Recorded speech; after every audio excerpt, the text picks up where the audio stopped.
Dürtür gökte seni mehriban kelen Doğulansam elinde gale Ne köpükdenen ayırdılar aharadan Seni köçe köpük yale Sana hava yetmeyedi Bu dünyada merhum yale Zulmatlar kolaylanma Ağlarım teşnezinle Göz yaş bilen açılıyor Gözüm ömür cengelinle Küçülükten eni ata Seni taşladı Yeni durmuşun ebededi Barım aşkılar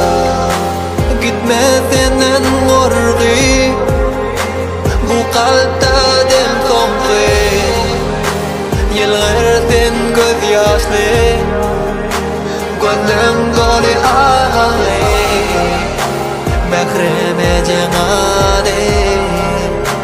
Yakinir ol yadı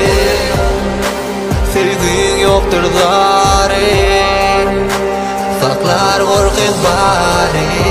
Durmuştan apelim Evsiyaselim Yeke kalında sen hiç kim yok yanında Sevgin yok anı donup dur sen canında Basyan yodula içiden tıyır Edimle yaralı iyi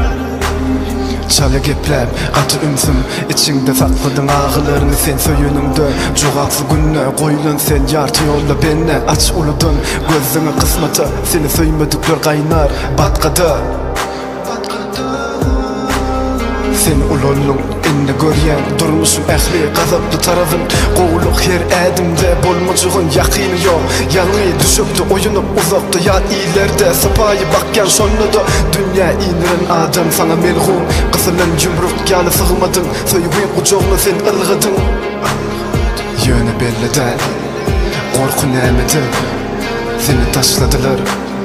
Kadrın bilerler Kadrın bilerler Gitme senden korku Bu kalpta dem sonku Yılgırsın göz yaşlı Gözüm dolu ağlı Mehreme cenade Yakinir ol yadı